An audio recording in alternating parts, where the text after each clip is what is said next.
Hey everybody, this is Andrew. I can't make it today to the conference, but I've put together this video for you for Skilling Future, and hopefully it'll give you a good indication of what we're trying to do and how we're embedding AI literacy and virtual world learning into our classrooms. So enjoy.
Hello everybody, my name is Andrew Wright and I am the creator of the EDU Metaverse alongside other teachers that have joined us and AI specialists that we're starting to gather together to do some really cool stuff.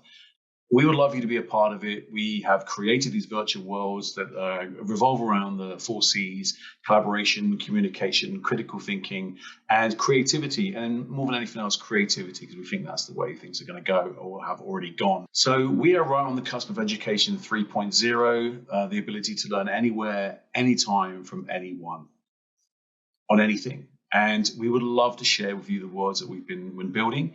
We've got everything from Shackleton's expedition to the Antarctic, to life on Mars, to under the oceans, to sailing on a first fleet sailing ship can be converted to any curriculum anywhere in the world, and it's being done so as well.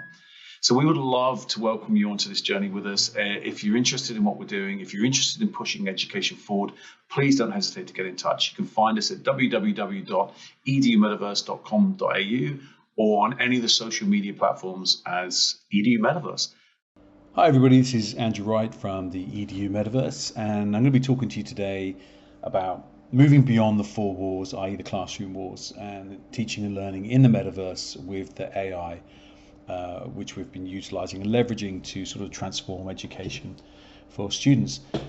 Primarily, we work with junior schools, 4, 5, and 6. I've been teaching for 25 years, which is an inordinate long time. For the first time since last January, I left the classroom to focus upon what we were doing here at EDU Metaverse. We're trying to transform education. We're all teachers. Everybody involved in this is a teacher, either a working teacher, practicing teacher, or has been a teacher. So myself and the few others that we work with, we really want to move the dial on education, and we've been trying to do so for a very long time, and hopefully what we've created here has the potential to do that. Now, we've been working with schools around the world, and we're open to working with new schools. So if this is something that interests you and you like what you're seeing here and you want to move your own dial forward, do not hesitate to get hold of me. Do not hesitate to sort of contact EDU Metaverse. Some of the links, all the links will be provided for you. So the quote here I've put up, which is something that we've used quite often, is that basically that Metaverse learning and AI literacy is at the forefront of education 3.0. We now have the ability to transform education for future ready learners. What I mean by education 3.0, and I'm talking things like the Metaverse and AI and all of these things which we can incorporate into the classroom. Education 1.0 is probably what you remember from school. And it's still quite popular right now, and it just doesn't work, I don't think, not in the modern world. So that's the concept that like you could have gone back 300 years, or you could have gone back maybe a bit less to a Victorian classroom. You would have seen rows of desks, teacher with maybe a chalkboard, now replaced by a whiteboard. That's education 1.0, where you listen to the teacher. Teacher's the font of all knowledge, and it's their way or the highway. Like I said, still quite popular and works really well with rote learning and standardized testing, by the way, or not. Education 2.0, personally, I feel got hijacked by big tech. There was the ability to be able to bring in iPads and PCs, and we gave some ownership to the students. They were able then to sort of use technology, and half the time people just ended up just typing up. And I remember working at a school where they were like, "Oh, this is great, we've got iPads," and the teacher was just photocopying the worksheet, and the kids were then just like doing it on their iPads. That might be an isolated case, and I worked very, very intensely with a lot of schools around the world actually to try and change that way of looking at it as an Apple learning specialist, trying to come around and sort of say, like, there's more you can do with this device. So that was Education 2.0. Many schools are still there. But I think where we're moving towards is Education 3.0, and this, or Edu 3, whatever you want to call it. And it's something we've been looking at a long time. And for me, it's the ability to learn anywhere, anytime, on any subject from anyone. And it is very, very transformative. And I don't think many schools are ready for it. I don't think education's ready for it for a start, because still we're mired in that concept of we've got to get our exam results. It's got to be rote learning, and with some schools are still doing handwriting at year 6. It's like I don't know what to tell you there. So there's a lot happening in education, and there's also a lot of stagnant sort of staying where it's at. And I think to be able to shift the needle on this one, we're going to have to sort of get exposure to what's out there, with the AI and with this new way of learning. And later on, I'm going to take you into some of the worlds, and we're going to show you exactly how that works.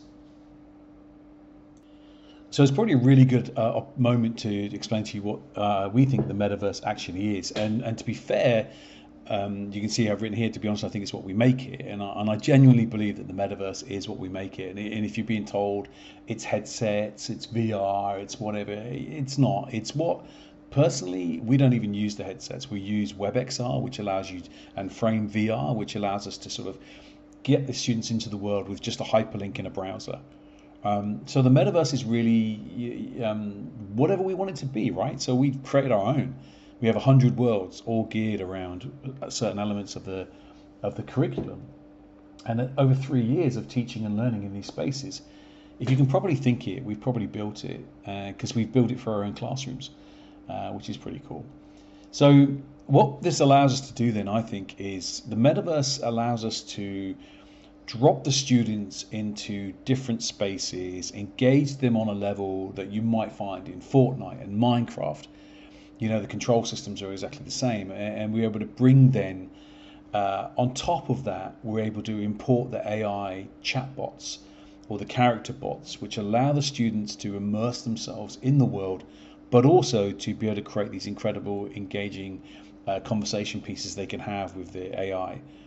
And again, that's something we're going to talk about in a second. What's really important here, I think, is the narrative thread to the worlds that we build. And when we go in and show you, this will make more sense. So the narrative thread that we've got throughout the 100 worlds is this character called Jess. And Jess is an AI construct. We created her with AI. She's based on a real world character. She's actually based on my niece. But amazingly, what we can do with this is with Jess, we can age Jess using generative AI to be either 8 or 80 or anywhere in between. So for the students that come into the world, they recognize this character, the thread of Jess. She's on Mars, she's in Egypt, as you can see here. We've got an Egypt world where she's always that Indiana Jones character. And there's a comfort there that when the students see Jess, they're like, Jess is here. And Jess is not real. She talks. We use AI, we use 11 Labs to voice Jess, and Jess will become the guide. So for many students, the real pull or the attraction here is that it's a world that they're familiar with.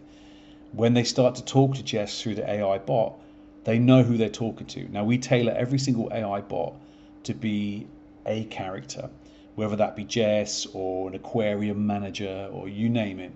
Of the 100 worlds, there's going to be a different bot in there doing a different thing. We never give the bots the suggestion that they should just give answers. And I'll show you when you go into the aquarium world, they won't allow the students to just get the answer. So the bots and Jess is very clever. She sort of leads them down a path of learning. They have to sort of go here to be able to get the answer. They've got to work themselves, and we work very, very heavily on the 4 C's. So we focus very much on critical thinking, collaboration, communication, and above all, creativity, because I think those are the 4 things that are going to be the most useful in the future job market. And people talk about AI replacing jobs. Well, who knows where that's going to go, because we live in a world that is so topsy-turvy at the moment that I don't think anybody really knows where we're going to go. The most important thing, I think, is that these kids need to be AI literate. They need to know what is out there for them. They need to know the pitfalls, and they need to know where they can use this technology to leverage this incredible understanding and this sense of, using it for a purpose, whether that be generative AI or just talking to a chatbot or using it, a chat GPT or what have you. They just still need to know how that works. So you might be thinking, how do you even remotely get anywhere near achieving this? And I think the key to this is the hybrid classroom model, which we've developed. And this combines the traditional in-person instructions in the classroom with the virtual learning experience and the AI-enhanced support, which we feel enables a seamless blend of physical and digital education. And we offer training on this. This is a blatant plug. We can come on board with you guys and support whatever you're doing. If you want to take learning to the next level, if you want to encourage your students to be AI literate, we can help you with that. We're teachers and we're practitioners, and we've been doing it for the last 3 years. So the benefits of the hybrid classroom, which we work on, is the fact that you've got that simultaneous learning. Learning is happening all throughout the classroom.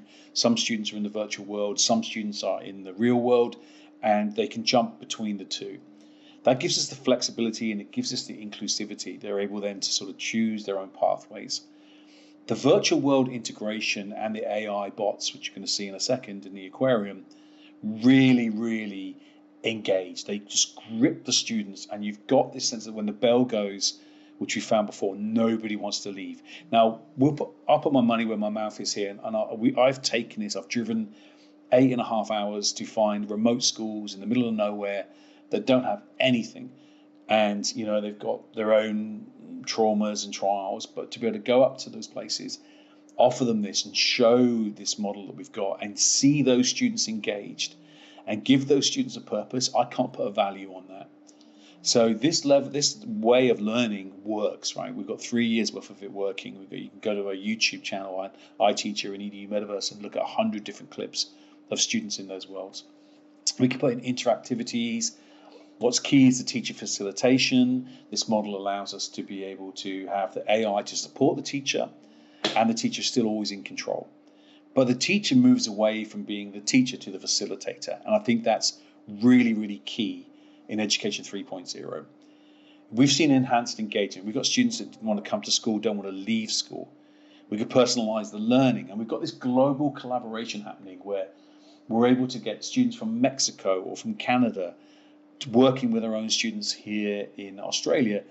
And part of that might be that it might be a simple world, like we've got a couple of worlds actually. We've got a butterfly sanctuary, and we've got a bird paradise place where students from all over the world can come and create art and share that, or talk to an AI keeper about the animals and the birds that are in those centers. So that's really cool. So I think probably the best thing to do is just to take you in and show you what I think. Well, yeah, what does a lesson look like? So let's take you in there and we'll have a little look. So we're going to take you into the aquarium, and I'm going to leave the link here so you can actually go in there in your own time and have a look. If it's not that one, it will be a different world. But yeah, let's go and have a look.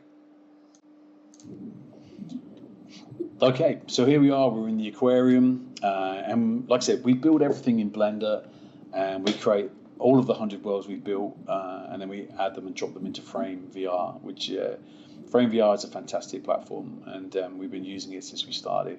But you can move around, and so you have a little avatar, and for example, you might be using the same Minecraft keys. You can have a little look at, we've got some sharks. And as you move around, you put sound bubbles here. We've got a whole bunch of activities up on the wall. So when you imagine that the students are coming in, you're not just giving them a worksheet. They're able to come into these places And again, you can see Jess is one of the characters here. This world is really, really interesting because it's full of, every world that we've got has a PBL pack. So it's a project-based learning pack that when you click on it, you go into it and you get to follow the pack. It's aligned to whatever curriculum, whichever school we're working with. So if a new school approaches us or a new department approaches us, we can create that content through AI. We can change languages. We can shift it to whatever curriculum people are doing. And so again, we use a lot of the different projects here. We've got DID, which we use to create this character. This is Terry Yold. He's the owner of the aquarium, so everything in this world has a purpose. The worlds are never just isolated. There's always a story, or like I said, I talked earlier about the narrative thread, and we use AI to create that narrative thread. So this is Terry Yold. He will tell you about the museum he owns, or he should. Welcome, explorers. I'm Terry Yold. I'm the owner and manager of the center. I'm thrilled to have you here at the Virtual Ocean Aquarium. Our mission is to inspire a passion for marine conservation and show how every action we take can help protect our oceans. Okay, so you get the idea. So we create all of the characters, the narrative thread. So you'll see more of the characters that work here in the aquarium as we go along. So we have outdoor space. We've got our own resident goldfish that swims around. Little touches that make the kids go are really, really important. And outside there are some sharks. We've got a little diorama. In fact, one of the activities for the kids to make that diorama. You can see it moving there. So we use our iPads to create that content. So this is Aqua, and Aqua will give you a really good example. So Frame done a really good job with the bots, and they're constantly evolving. So we've trained this bot, Aqua, to have a personality. So it might be that I ask her about the museum. So I say, can you tell me about this aquarium? Now she won't give you a bog standard response because Aqua's been told the history of the museum, the aquarium. She knows all about it. So she's thinking at the moment, and then she's going to come up with, there you go. So she says here that certainly the EDU aquarium is a virtual space designed to educate and immerse students in the wonders of marine life. Here you can explore various aquatic, I missed the rest of that then, various aquatic environments, come face to face with sharks, swim with turtles. And she tells you all the things you can do because we've trained her to do that. So she says we have a resident crab and a goldfish named Charlie. There's Charlie down there. So that's Aqua, and you can ask Aqua all sorts of cool things. So as you move further down, again, everything you see in the world is generated by AI. Okay, so we use AI a lot. Down in the observation tank, which I'm going to show you in a second, we have the crab that Aqua was talking about. If you go through the observation deck, the kids can come look at the sharks. I mean, what's the alternative? A worksheet. You know, that's what I'm trying to explain. Is it that you've got anything better to give to your students than something that is so engaging?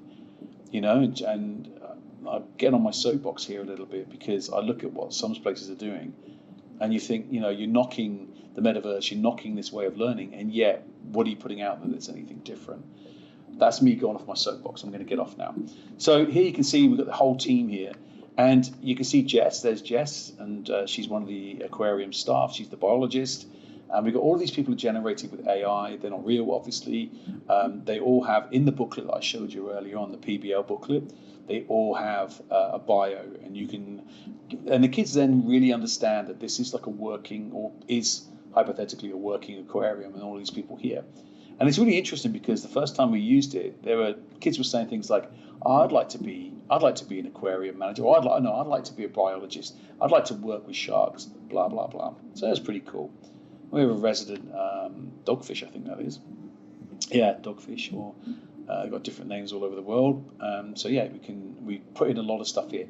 A lot of the times the students get to come and experience the world, and then just by finding things, just by finding activities and stuff, you don't need the booklet. The booklet is really useful for the teachers, to be fair, because it has all the lessons in there. This is another AI bot, which I wanted to show you. This is Poseidon. Now, he has a completely different personality. So I'm just going to come around this side a little bit, and I'm going to ask, can you tell me about the Great Ocean Garbage Patch? So I think for a little bit, and his personality is grumpy, right? So the kids know that he's grumpy. and giving them the title Poseidon, you're sort of saying to me, you can have that sort of type of personality that isn't as friendly as some of the other ones. But you see he's not happy about that, and he just talks about it, tells you what it is. And so the kids have got a way of being able to ask questions that dovetail alongside the teacher, and can be used as a way of becoming almost like a classroom assistant. Now down here we have a sea turtle. The kids love this one. This is Oceana.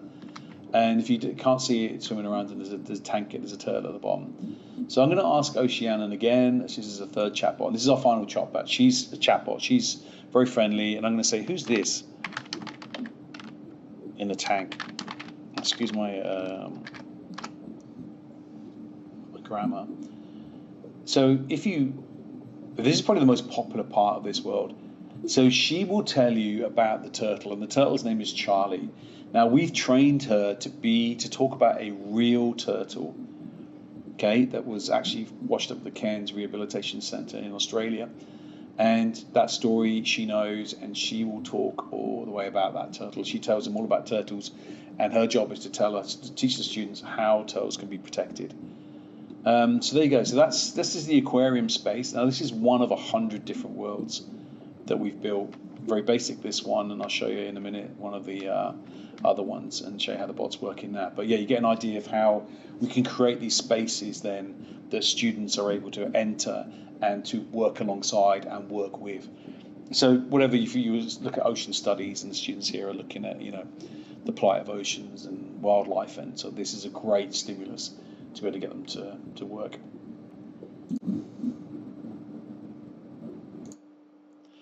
So you can see then how we managed to bring the AI into the worlds. We've also got the ability to change the AI bots into characters. At the moment, that's something that's in development, but we have First Fleet convicts the students are able to talk to. There are robots that are looking after planets on different, looking after plants on different planets. You can see Jess here, and Jess is in ancient Rome. And then we've got a bot that's Leonardo da Vinci, and Leonardo da Vinci comes back to 2024, and he's able to talk to the students about the ethics of his devices being used in conflict. Like, for example, the tank, his tank design, and how he sees it in Ukraine, or the helicopter that he envisaged now being used as a weapon of mass destruction. It's just really, really interesting. And the students are able to talk to Leonardo da Vinci about AI as well. So and I might take you in just very, very quickly. I'm going to show you in a second. We'll jump into the Leonardo da Vinci world so you get an idea. But he's able to talk to the students about how his designs have been used and the ethics of that. So what we've got in being able to bring the AI into the EDU Metaverse is a sense that we can help the students to understand how AI can assist them. They can personalize their learning. You've got that 24/7 availability of which is fundamental to Education 3.0. And I spoke about the ability to learn anywhere, anytime, from anyone, and you have that. The bots can give immediate feedback and assessment. We can just the enhancement of that is just incredible. Now you don't need to have the bots open. If you're worried about the fact that we've been since it started, we've never had an incident. But if you are worried about issues of students saying the wrong thing, quite an interesting story is that we have, of course, students are going to type in nonsense. But one of the things that we have is that when the bot is spoken to in a way that is not, it's not acceptable, the bot will say, well, thank you for your feedback, and I understand what you're trying to say, but we'll now pass that on to your teacher. Pretty quickly, we didn't have anybody adding in anything stupid after that. They knew then, or they thought then, that all the stuff was going back to their teacher, which is quite an interesting way of working on that.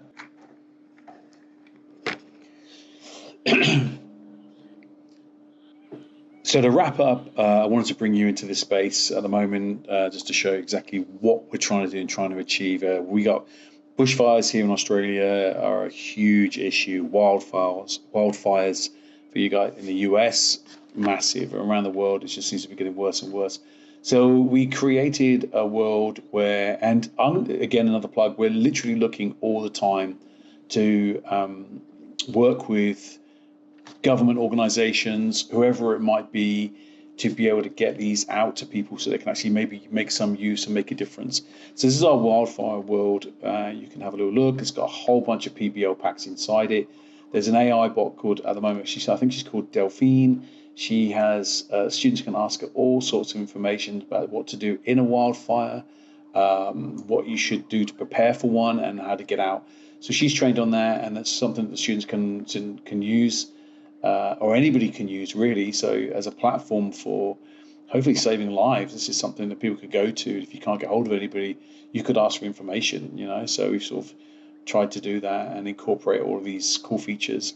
You've got a lookout tower and everything like that, and the bots are here to sort of help. And not just that we do train the students as well as the pots on how to use this, how to incorporate the AI literacy into the world, so they know that, really basic stuff like speaking nicely to the bot. It sounds crazy, but we've realized that once that starts to happen, then the knock-on effects of that is that they start to be nicer to each other, which sounds really crazy, but no one's ever taught them manners often. Like we said, you know what, say please and thank you. It doesn't hurt. And in fact, the responses that they tend to be better if they start to do that. So this is a little lesson for everybody, right? Be polite, be nice. And someone said, if you can't be anything else, be kind, and I think that's really true. So we are trying. So here at EDU Metaverse, I'm going to wrap up this presentation. I hope you've enjoyed it and you've learned something new. You can find me at any time on LinkedIn. You can go back to the beginning, and I'll put that in a minute. I'll put up the last part of the slide, and you'll be able to contact me there. So contact me on LinkedIn. Have a look at YouTube. I teach at EDU Metaverse. You'll see 100 different clips of us actually teaching and learning with these resources. And if you are interested, or you know anybody that might be interested in buying the worlds, or having a look at the worlds, using the worlds, or teaming up with us to do something amazing, we can do custom builds, which we've been doing all over the world for different clients. Yeah, and so it's been a real pleasure talking to you. I'm sorry I couldn't have been there in person, but hopefully please get in touch, and if you'd like to know more. And yeah, fingers crossed. Good luck, everybody.